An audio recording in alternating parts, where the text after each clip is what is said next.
This is Dateline Wyoming, produced in the studios of WyoRadio. Dateline Wyoming is a weekly news feature highlighting community issues and events that shape our lives here in Southwest Wyoming. In-depth analysis and interviews with the people behind the headlines. Presented Sunday mornings at 7 a.m. Views and opinions expressed on this program are not necessarily those of WyoRadio ownership, management, or those of our sponsors.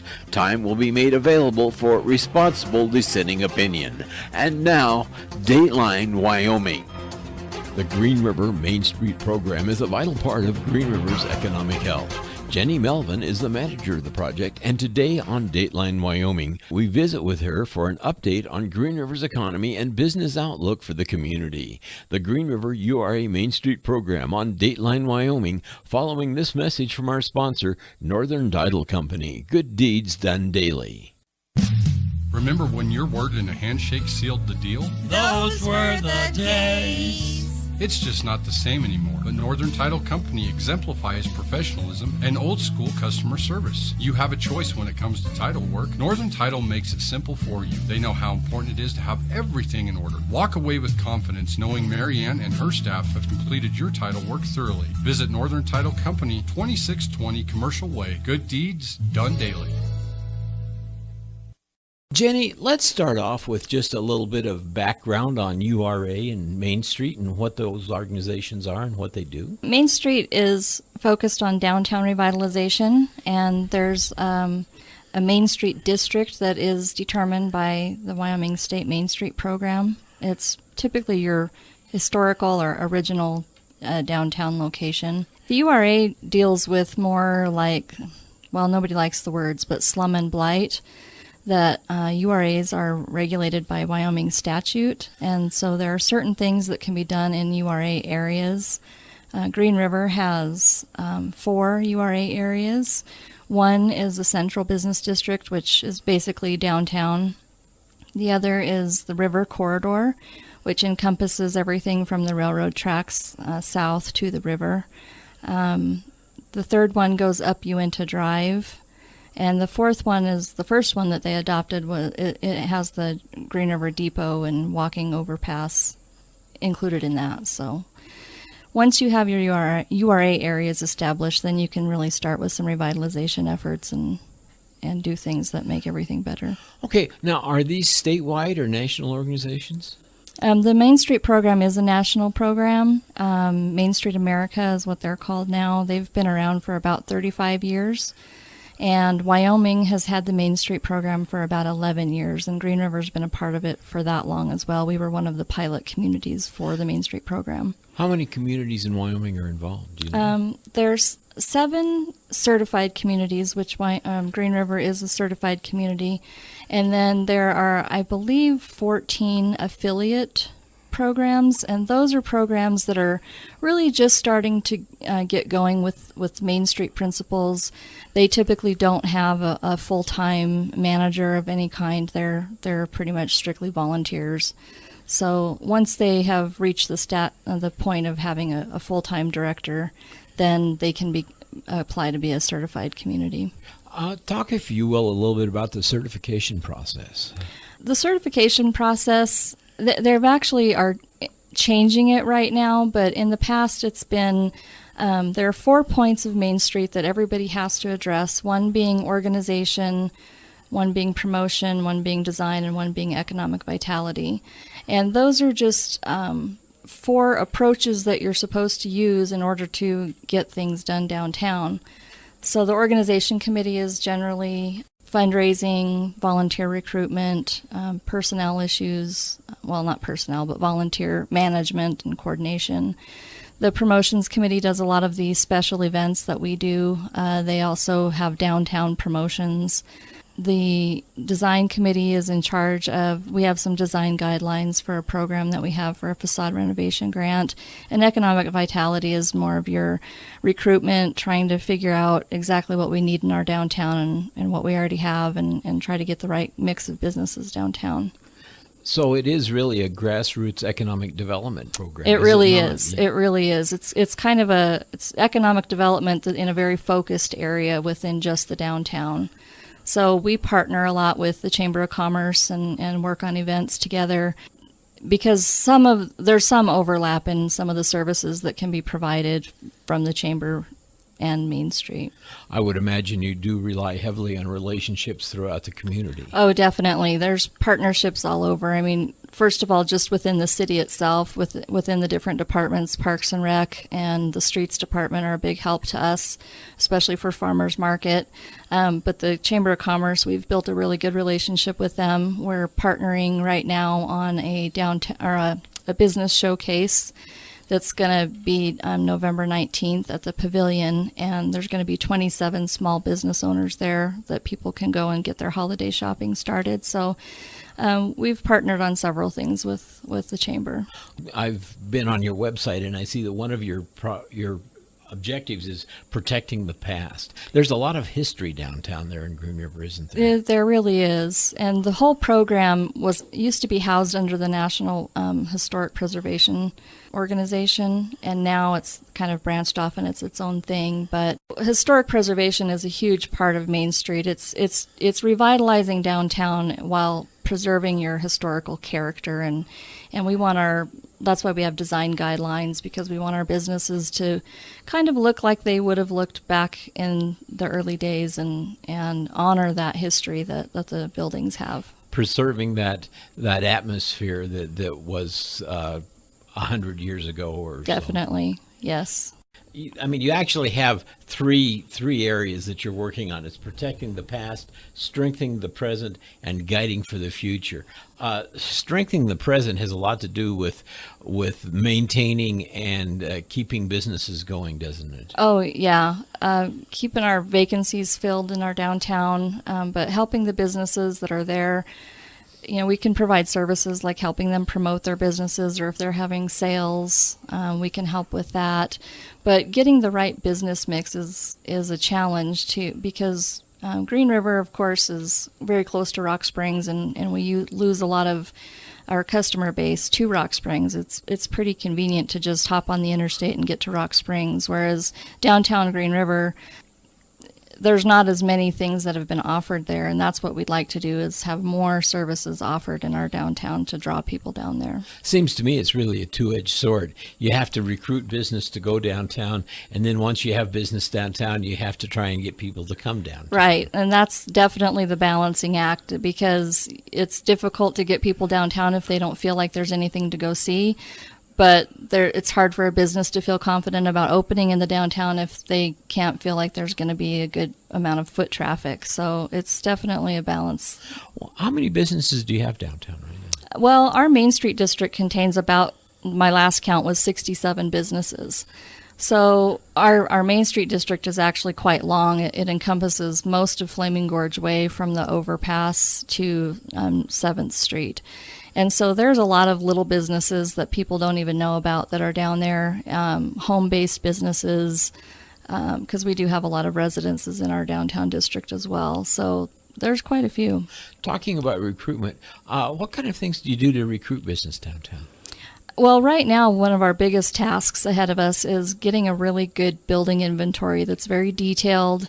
It's going to take quite a while to establish this, but that way when vacancies are open, we can help spread the word and get those vacancies listed on our website and on the state's website, so that the Wyoming Business Council website, so that businesses know what's available. We talk a lot with our property owners about their rent prices, and downtown is typically less expensive, so there is a draw there for people to open a business downtown. I would think another advantage is the Main Street program itself. You provide a lot of marketing and expertise for those businesses down there. Definitely. That's one of the services that we can provide. We can put them in touch with all kinds of resources that maybe people don't know about. With a small business development center, they can help with business plans and things like that. And we have a lot of relationships with other organizations that offer help, employee training, all kinds of help is out there. The third leg of that stool is guiding the future. How do you see that as being having an impact on downtown? Well, I think right now we're kind of in a transition place where we're actually trying to establish the vision of what we do want our future to look like. What do we want downtown Green River to be in 5 or 10 years? And we've got a few new board members, and we've got some new support with the Green River City Administration. And so there's a lot of talk going on right now about some strategic planning to figure out exactly where we want to go with our downtown. It seems to me, as in Rock Springs, there are several big box stores and several places, a mall and so forth, where people would naturally go to shop and provide that traffic for those businesses. Green River seems to be a little more spread out and a little more fragmented in that area, aren't they? We are, and that's the challenge that Green River faces. Number one, our main street is actually a highway, and it's the alternative route if the tunnels on I-80 were to be closed. So there are some restrictions that we have that other communities don't have.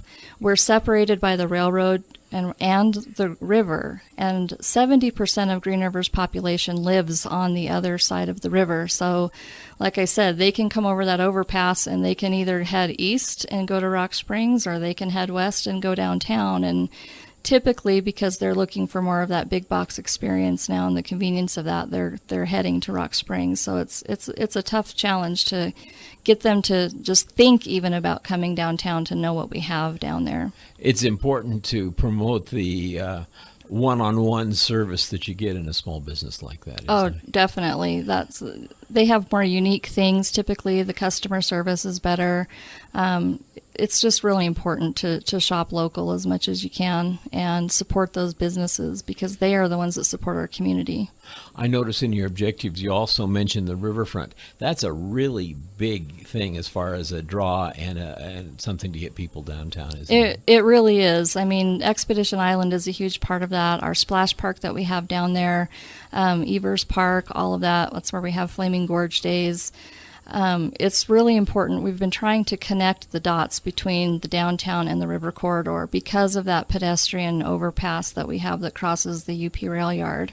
That itself is kind of a draw for people that like to watch trains and things like that. But we really want to build that connection so that, people know that they can just be over at the park and then head downtown and grab some lunch or whatever just by walking over that bridge. So that's a vital part. A couple of weeks ago, we were talking to Rebecca from the chamber over there, and she mentioned a couple of national events that have been developed which make Green River sort of a destination rather than just someplace to stop off on the way to Yellowstone Park. Mm-hmm.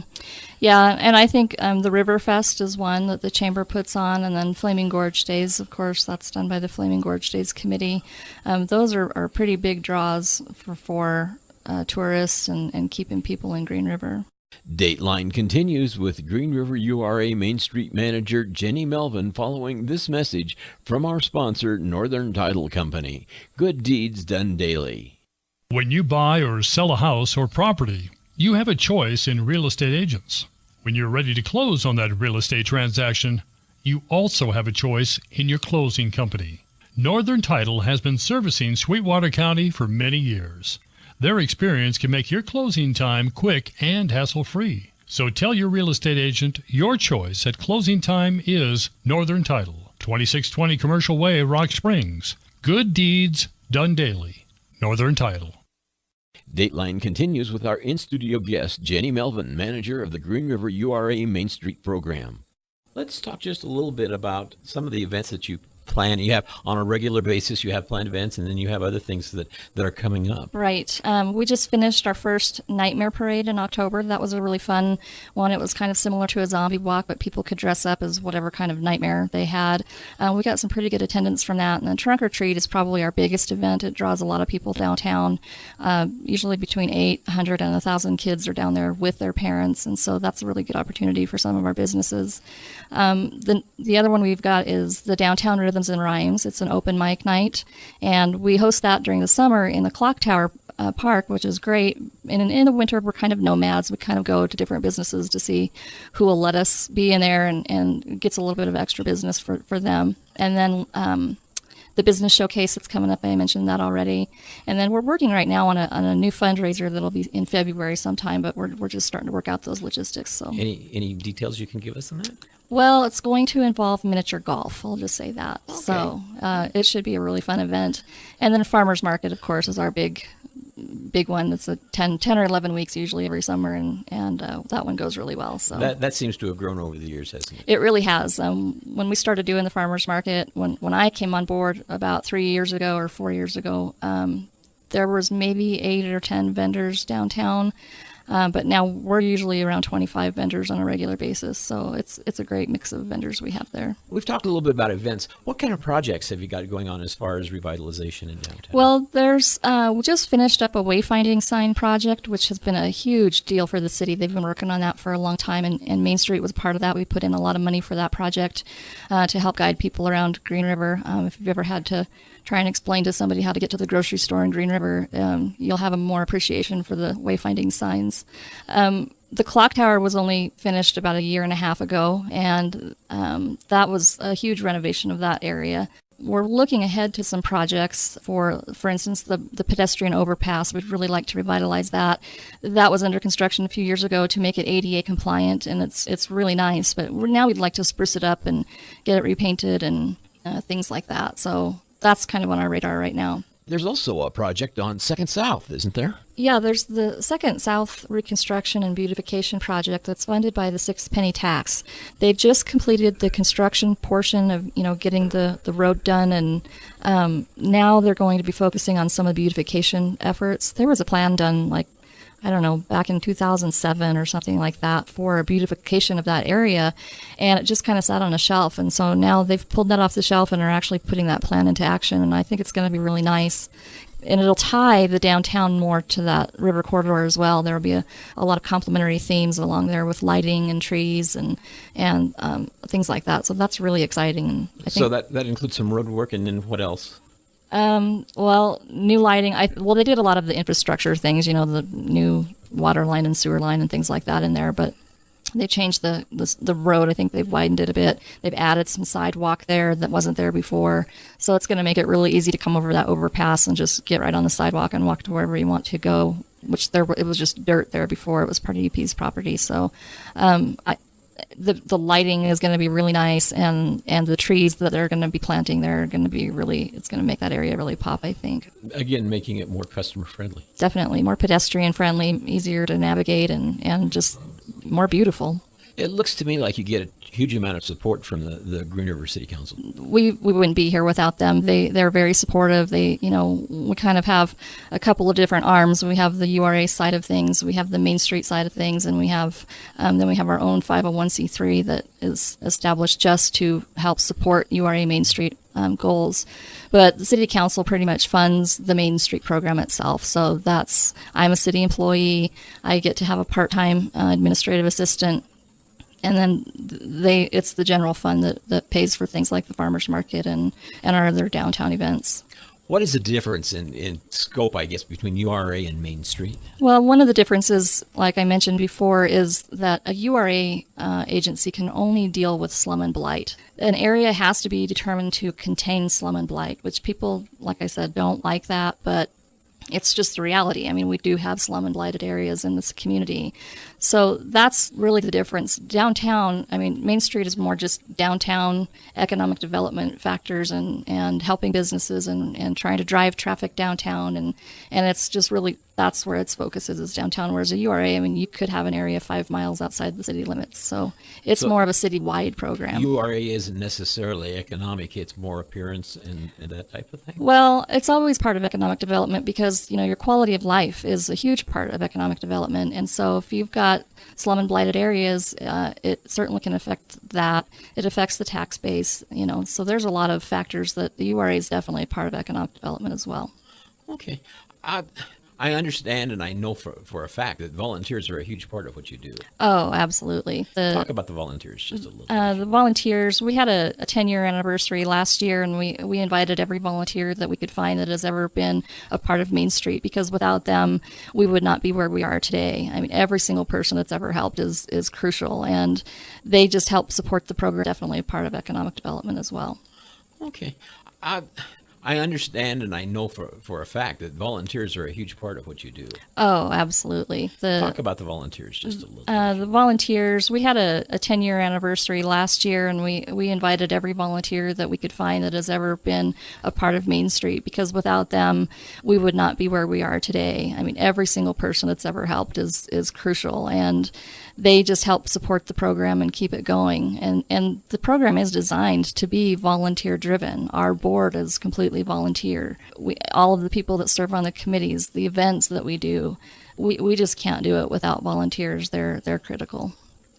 And well, so that really makes for a grassroots kind of movement. I mean, it isn't something top down. Right. It's something. It's more or less a bootstrap kind of operation, is it not? Definitely. You really have to have the community support for a program like Main Street to work, because if you don't have those people to help out, you're not going to make any progress. So we've definitely, it is a grassroots program, and it was designed to be that way. That's what they found over 35 years of successful programs all over the United States, that it's the grassroots and the volunteers that make it happen.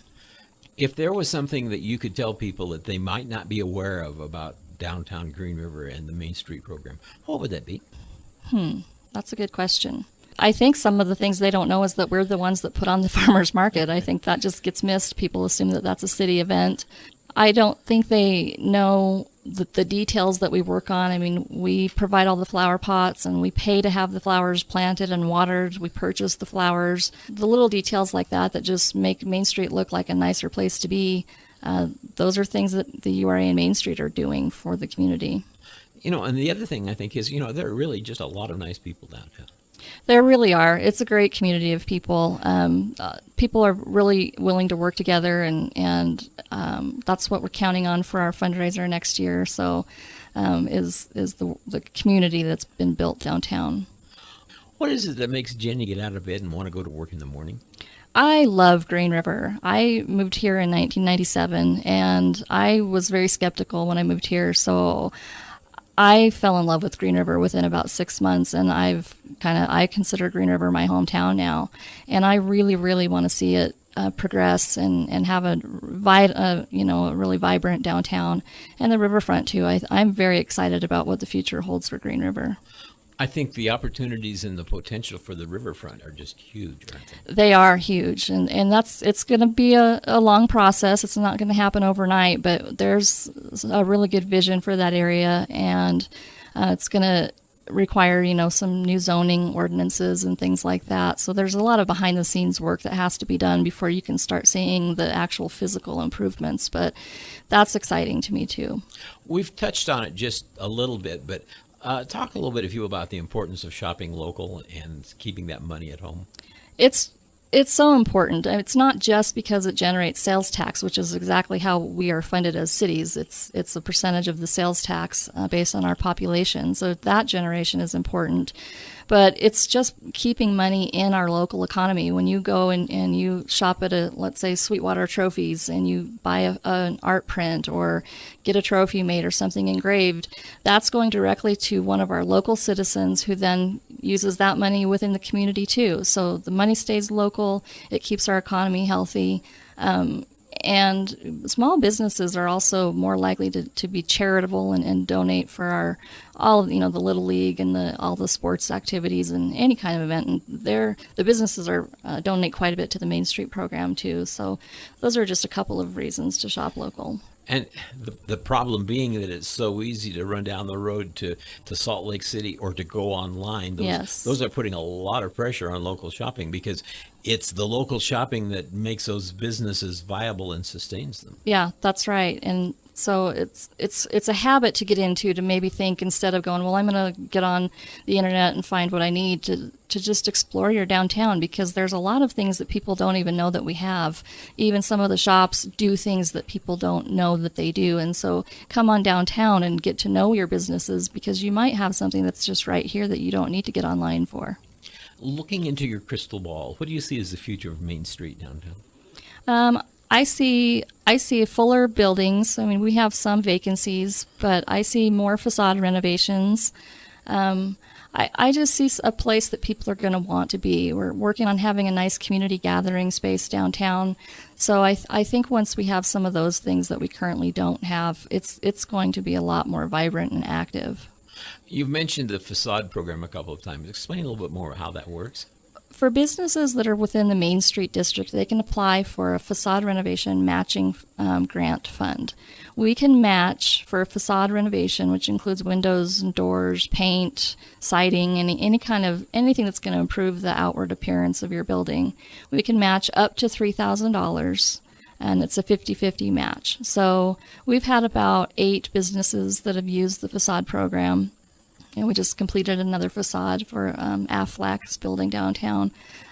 So it's a way to incentivize people investing in their property and maintaining it. And it really just adds to the appearance of the entire area. It definitely does. I mean, White Mountain Lumber is a good example, too. They used our facade grant, and they redid the outside of their building. And they also put up a nice cast iron fence, so it's not just chain link. And that's related to our design guidelines, so things just look better in general. Jennie Melvin, Green River URA Main Street Administrator. Any final thoughts? I just really want to reiterate how important it is to get to know your downtown businesses and attend and support the events. And if you want to see differences made, then get involved. Become a volunteer. You don't have to be on a committee. You don't have to go to meetings every month. You can just say, hey, I want to help out with Farmers Market, or I want to help out with a trunk or treat. That's a big one we really need a lot of volunteers for. So, just get involved and make your voice be heard. You're not looking for any particular skills or anything. You just need people to want to come in and help. Right? Yeah, I really like to have people who have vision and passion about their community and want to help invest in it. Do you have a number on how many volunteers you typically see? With everything and all of the events that we have, we're probably around about 50 volunteers that are pretty regular. That's impressive. It's not bad, but we can always use more. Jennie Melvin, Green River URA Main Street Administrator. Jennie, thanks for coming in and spending some time with us today. Thank you. Northern Title Company knows that most of us don't like paying capital gains tax every time we buy or sell property. We want to keep what we've worked so hard to acquire, but we may not know how or where to find the answers we need. That's why using Northern Title, an experienced and qualified title company, is the answer. Stop in today at 2620 Commercial Way in Rock Springs. Northern Title Company. Good deeds done daily. Our guest on Dateline Wyoming has been Jennie Melvin, manager of the Green River URA Main Street program. You have been listening to Dateline Wyoming with your host, Tom Ellis. Dateline Wyoming is a public affairs presentation of WyoRadio News presented every Sunday at this time, highlighting community issues and events that shape our lives here in Southwest Wyoming. Views expressed on this program are not necessarily those of WyoRadio ownership, management, or that of our sponsors. Time will be made available for responsible dissenting opinion. Audio copies of this program will be available each Monday following the program's airtime on Sunday at youtube.com/WyoRadio.